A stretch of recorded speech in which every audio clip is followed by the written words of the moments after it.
మిత్రులారా, ఆనాడు ఇక్కడే దళిత గిరిజన దండోరా కార్యక్రమాన్ని తీసుకున్నప్పుడు పెద్దలు ప్రేమ్ సాగర్ రావు గారు బాధ్యతను తీసుకొని ఆనాడు ప్రభుత్వం నిర్బంధాలు కొనసాగిస్తుంటే, అడ్డంకులు సృష్టిస్తుంటే, ఏది ఏమైనా నలుమూలల నుంచి అడవి బిడ్డలు ఆదివాసీలు ఇంద్రవెల్లికి కదం దొక్కి ఆనాడు వేలాది మంది వచ్చి దళిత గిరిజన దండోరాను ఆశీర్వదించి ఆగస్టు 9, 2021 నాడు కల్వకుంట్ల చంద్రశేఖరరావు మీద సమరశంఖం పూరించి ఈ తెలంగాణ గడ్డ మీద చంద్రశేఖరరావు కుటుంబాన్ని బొందబెడతామని చెప్పి ఆ అమరవీరుల స్తూపం సాక్షిగా ప్రతినబూని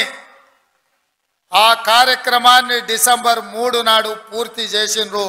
మీకందరికీ మనస్ఫూర్తిగా ధన్యవాదాలు.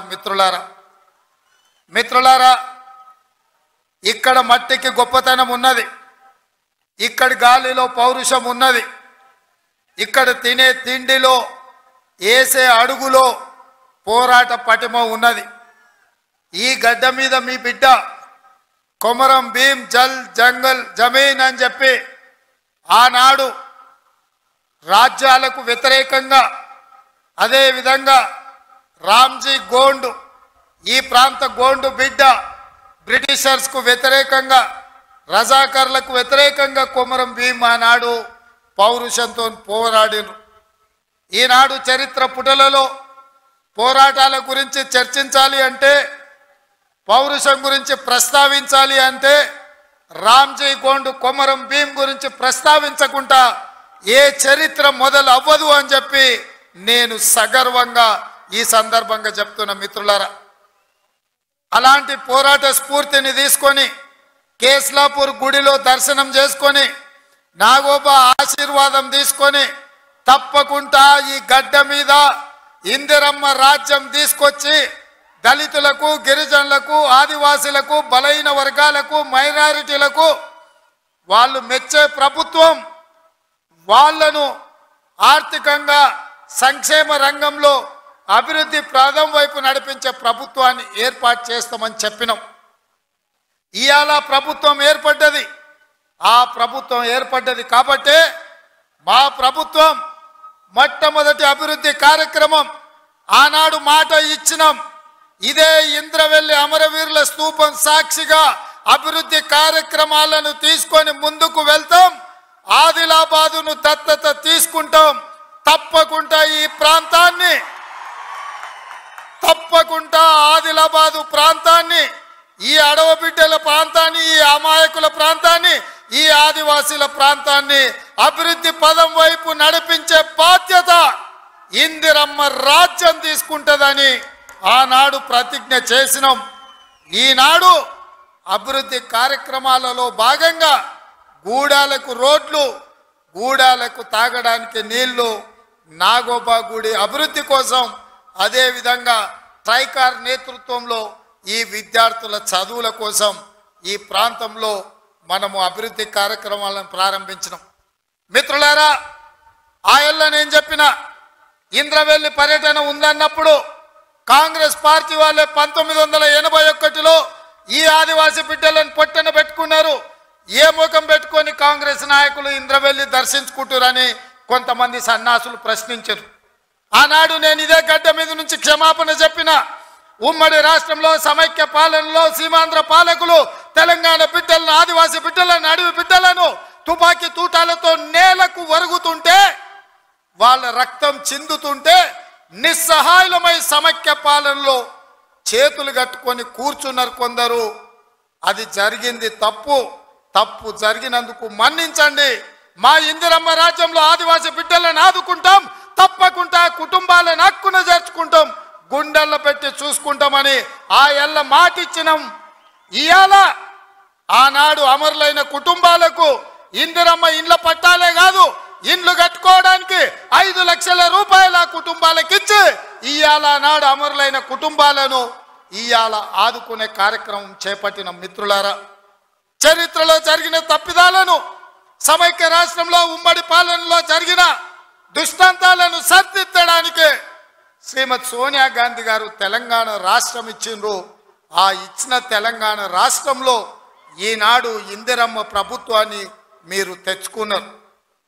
నేను అడుగుతున్నా ఈరోజు ఈ వేదిక మీద నుంచి కల్వకుంట్ల చంద్రశేఖరరావును సూటిగా 10 సంవత్సరాలు తెలంగాణ రాష్ట్రంలో నీ ప్రభుత్వం ఉన్నది కదా, ఏనాడైనా ఈ ఆదిలాబాద్ గురించి, అడవి బిడ్డల గురించి, ఈ ఆదివాసీల గురించి, ఆనాడు ఇంద్రవల్లిలో నేల కొరిగిన ఈ అడవి బిడ్డల గురించి ఒక్కరోజైనా ఆలోచన చేసినవా?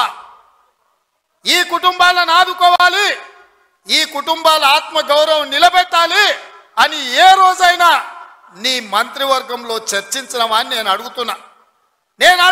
ఇవాళ నువ్వు, నీ కుటుంబము, నీ కొడుకు, నీ బిడ్డ, నీ అల్లుడు, నీ సుట్టపల్ల కోసమే తెలంగాణ రాష్ట్రం వచ్చిందా? లేకపోతే ఈ ఆదివాసి బిడ్డల కోసం, ఈ బలైన వర్గాల కోసం తెలంగాణ రాష్ట్రం సోనియమ్మ ఇచ్చిందా అని చెప్పి నేను సూటిగా ప్రశ్నిస్తున్నా. ఇవాళ ఈ వేదిక మీద నుంచి సూటిగా టిఆర్ఎస్ నాయకులకు నేను చెప్పదలుచుకున్నా, తెలంగాణ ప్రజలు 10 సంవత్సరాల మీ దుర్గమార్గమైన పాలనను, ఈ తెలంగాణ రాష్ట్రాన్ని చెరుకు తోటల్లో అడవి పందులు ఏ విధంగా అయితే విధ్వంసం చేస్తాయో ఈ తెలంగాణ రాష్ట్రం మీద మీరు, మీ కుటుంబ సభ్యులు, మీ పార్టీలు పడి దోసుక తిని కొల్లగొట్టి విధ్వంసం చేసి ఈ తెలంగాణ రాష్ట్రాన్ని విధ్వంస రాష్ట్రంగా మాకు అప్పజెప్పినారు. 7 లక్షల కోట్ల రూపాయల అప్పులు తెచ్చిండ్రు. మరి 7 లక్షల కోట్ల రూపాయల అప్పులు తెచ్చిన మీరు ఆనాడు మేము కట్టిన కడెం ప్రాజెక్టు కూలిపోతుంటే మరమ్మతులు చేసిండ్రా? ఈ ప్రాంతంలో సదర్మాటు ప్రాజెక్టు కట్టాలి అని అంటే సదర్మాటుకి ఏమన్నా నిధులు ఇచ్చిండ్రా? ఈ ప్రాంతంలో అడవి బిడ్డలుండే గూడాలకు రోడ్లైనా వేసిండ్రా? ఈ అడవి బిడ్డలకు మిషన్ భగీరథ పేరు మీద 40,000 కోట్ల రూపాయలు దోసుక తిన్నారు. తాగడానికి మంచినీళ్ళు ఇచ్చిండ్రా? ఒకవేళ మీరు ఈ గూడాలకు మంచినీళ్ళు ఇచ్చుంటే ఇవాళ మా మిత్రుడు బట్టి విక్రమార్క గారు 60 కోట్ల రూపాయలతోని మళ్ళీ గూడాలకు తాగడానికి నీళ్లకు నిధులు ఇవ్వాల్సిన పరిస్థితి ఎందుకు వచ్చింది అని చెప్పి నేను ఆ సన్నాసిని నేను అడుగుతున్నా. నిజంగా నేను అభివృద్ధి చేస్తే నాగోబా గుడికి 7 కోట్ల రూపాయలతోటి ఈరోజు మేము కార్యక్రమాలు తీసుకోవాల్సిన పరిస్థితి ఉంటుండేనా? ఇవాళ గూడాలకు రోడ్లు లేని ప్రాంతాలకు 27-28 కోట్ల రూపాయలతోటి ఇవాళ రోడ్లు వేసే అవకాశం మాకు వస్తుండేనా? ఇవాళ ట్రైకార్ ద్వారా చదువుకునే పిల్లలకు తరగతి గదులు లేకపోతే 10 కోట్ల రూపాయలతోటి ఇవాళ తరగతి గదులు ఆదివాసి బిడ్డలు చదువుకోవాలి, ఐఏఎస్లు ఐపీఎస్లు కావాలి, ఈ రాష్ట్రాన్ని దేశాన్ని ఏలాలి అని చెప్పి ఇవాళ 10 కోట్ల రూపాయలతోటి తరగతి గదులు మేము నిర్మించినాం తప్ప నిర్మించడానికి నిధులు ఇచ్చినాం. ఒక్క రోజైనా ఈ బిడ్డల కోసం నువ్వు సమీక్ష చేసినావా అని నేను అడుగుతున్నా.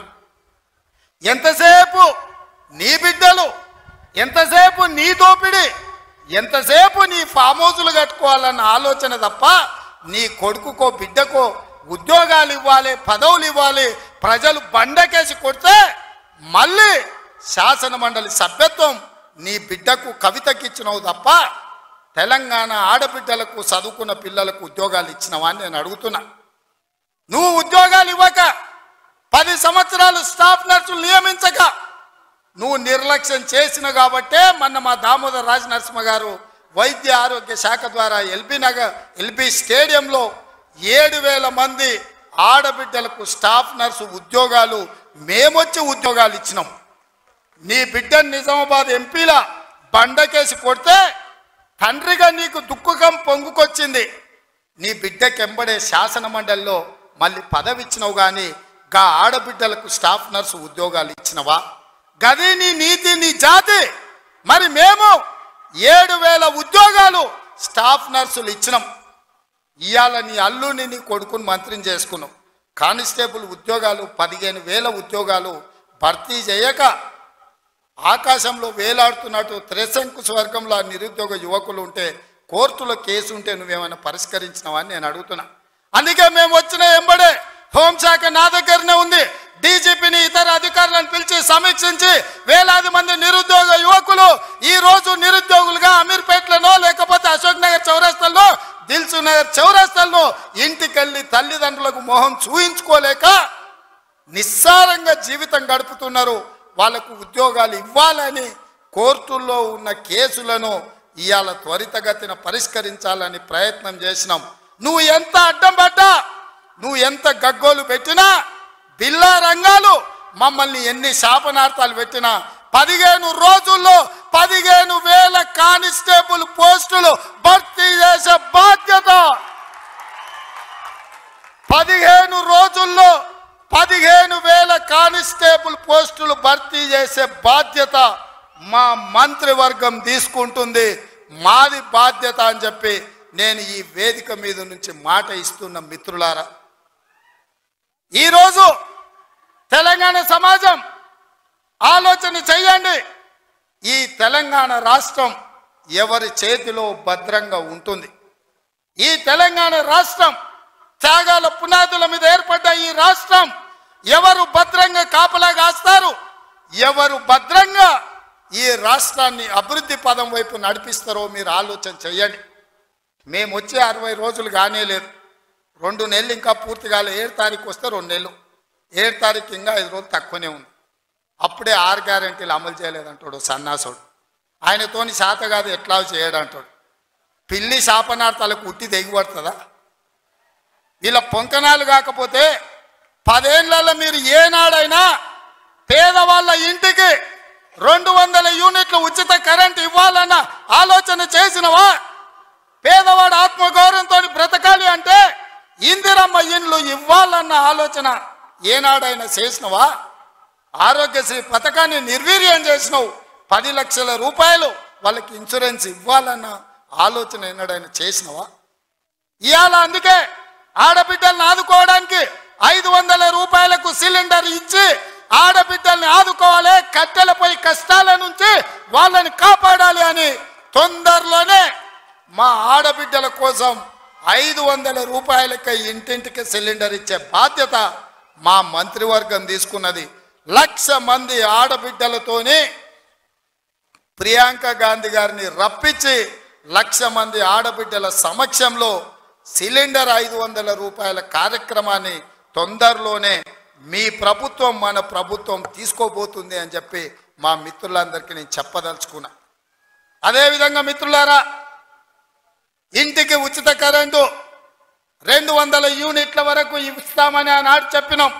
పోయిన సంవత్సరం ఎవరెవరు ఎంతెంత వాళ్ళ ఇంటికి కరెంటు వాడినరో ఆ లెక్క కట్టి ప్రతి ఇంటికి తెల్ల రేషన్ కార్డు ఉన్న వాళ్లకు 200 యూనిట్ల వరకు తొందరలోనే ఉచిత కరెంటు మీ ఇంటికి ఇచ్చే బాధ్యత, మీ కుటుంబాలను ఆదుకునే బాధ్యత మన ప్రభుత్వం తీసుకుంటుంది, పేదల ప్రభుత్వం తీసుకుంటుంది.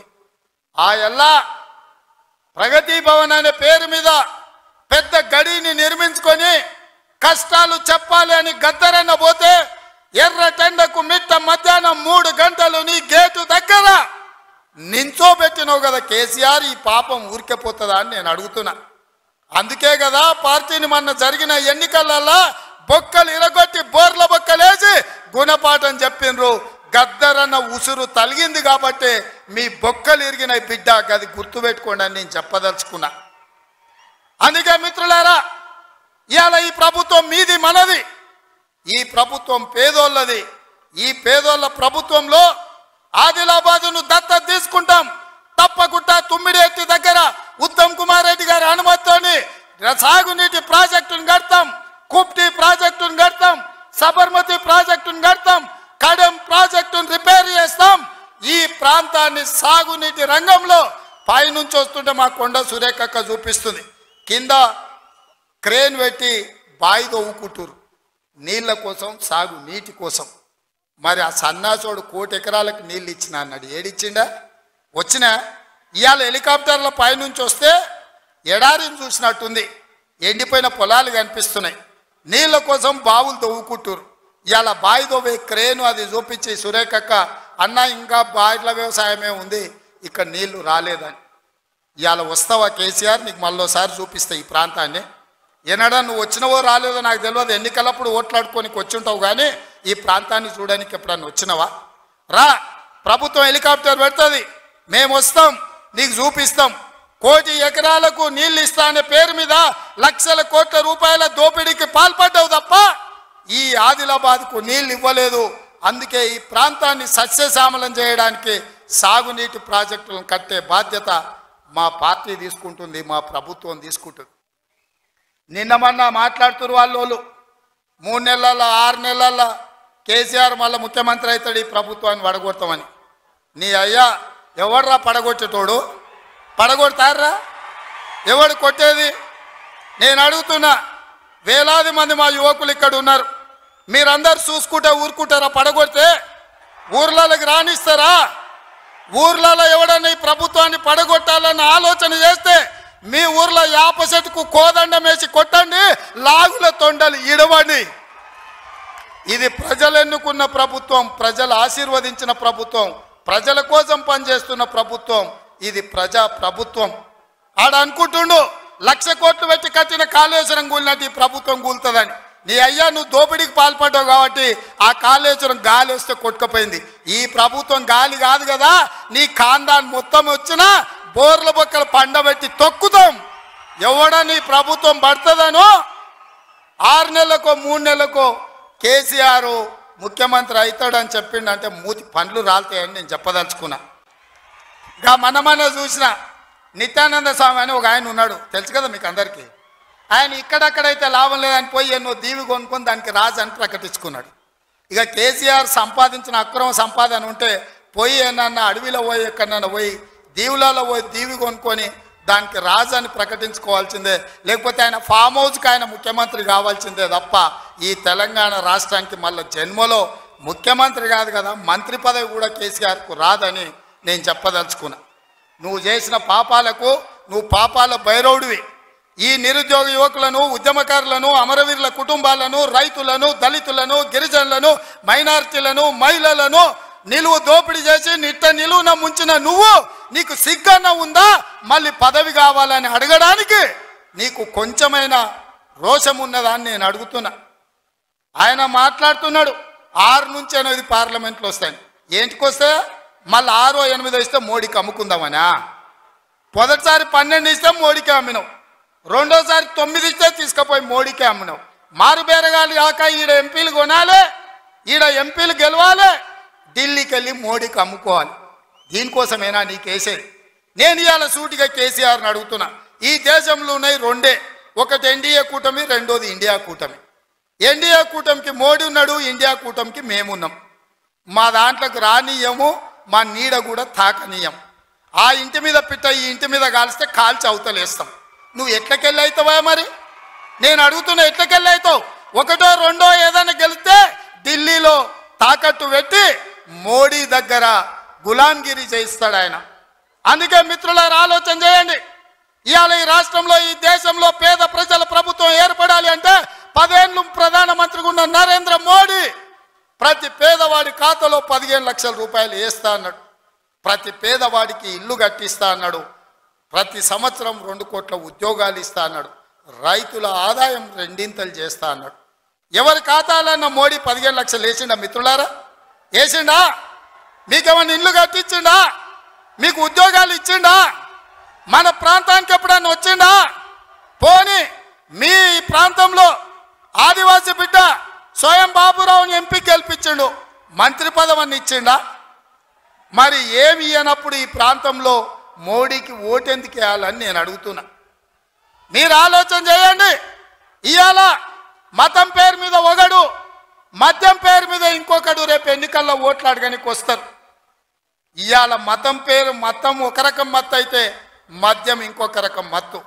మోడీ కేడీ ఇద్దరు ఒక్కటయ్యి కాంగ్రెస్ను అడ్డుకోవాలని చూస్తున్నారు. అందుకే మిత్రులారా, ఆదిలాబాద్ను దత్తత తీసుకునే బాధ్యత మాది, మా ప్రభుత్వంది. మీకు యూనివర్సిటీ ఇచ్చే బాధ్యత మాది, మా ప్రభుత్వంది. మీకు తప్పకుండా తుమ్మిడేట్టు ప్రాజెక్టును కట్టే బాధ్యత మాది, మా ప్రభుత్వంది. తప్పకుండా సదర్మాట్ పూర్తి చేసే బాధ్యత మాది, మా ప్రభుత్వంది. కుప్టి ప్రాజెక్టును పూర్తి చేసే బాధ్యత మాది, మా ప్రభుత్వంది. కడెం ప్రాజెక్టును మరమ్మతులు చేసే బాధ్యత మాది, మా ప్రభుత్వంది. తండాలలో, గూడాలలో, మారుమూల పల్లెల్లో ప్రతి తండాకు, గూడానికి రోడ్లు వేసే బాధ్యత మాది, తాగునీళ్ళు ఇచ్చే బాధ్యత మాది, పేదోళ్ళ పిల్లలకు చదువుకోవడానికి పాఠశాలలు ఏర్పాటు చేసే బాధ్యత మాది, ఈ రాష్ట్రంలో 2 లక్షల ఉద్యోగాలు నింపే బాధ్యత మాది. 2,07,000 నింపినాం. ఇంకా 1,93,000 ఉద్యోగాలల్లా 15 రోజుల్లో 15,000 కానిస్టేబుల్ ఉద్యోగాలు నింపుతాం. ఇవన్నీ చేసే బాధ్యత మాది. అందుకే మిత్రులారా, ఏ ఆదిలాబాద్, ఏ ఇంద్రవెల్లి సాక్షిగా ఆగస్టు 9, 2021 నాడు దళిత గిరిజన దండోర పేరు మీద ఎన్నికల సమర శంఖాన్ని పూరించినమో, మీ ఆశీర్వాదం తీసుకొని గుండెల నిండా మీరు ఇచ్చిన ధైర్యాన్ని నింపుకొని తెలంగాణ మూలల నేను మా మిత్రులందరూ కలిసి సమన్వయం చేసుకొని ఇవాళ ఇందిరమ్మ రాజ్యం తెచ్చినాం. అదే విధంగా ఇవాళ మళ్ళీ రాబోయే లోక్సభ ఎన్నికల్లో ఈ దేశానికి రాహుల్ గాంధీ గారు ప్రధానమంత్రిగా చెయ్యాలి అంటే కన్యాకుమారి నుంచి కశ్మీర్ వరకు 150 రోజులు 4,000 కిలోమీటర్లు మండు టెండల్లో మంచు కొండల్లో నిర్విరామంగా పాదయాత్ర చేసిండు. ఇవాళ మణిపూర్ నుంచి మహారాష్ట్ర వరకు యాత్ర చేస్తున్నాడు. అలాంటి త్యాగం చేసే నాయకుడు, వాళ్ళ నాయనమ్మ ఈ దేశం కోసం ప్రాణం ఇచ్చింది, వాళ్ళ నాయన ఈ దేశం కోసం ప్రాణాలు ఇచ్చాడు, వాళ్ళ అమ్మ ఈ దేశం కోసం పదవి త్యాగం చేసింది. అలాంటి గొప్ప నాయకుడు ఇందిరమ్మ మనవడు ఈ దేశానికి ప్రధానమంత్రి కావాలి, రాహుల్ గాంధీ ప్రధానమంత్రి కావాలి అంటే ఆదిలాబాదు గడ్డ మీద కాంగ్రెస్ జెండా ఎగరాలి. మీరందరు సిద్ధం కదా? ఆదిలాబాద్లో ఎంపీ గెలిపిస్తారు కదా? మీరందరు సిద్ధమేనా? మీరందరు సిద్ధమేనా? మీరందరు సిద్ధమేనా? మీరందరు సిద్ధమేనా? జై కాంగ్రెస్. ఫామ్ హౌస్లు ఉన్న కేసీఆర్ గుండెలు ఎదరాలి మిత్రులారా. జై కాంగ్రెస్.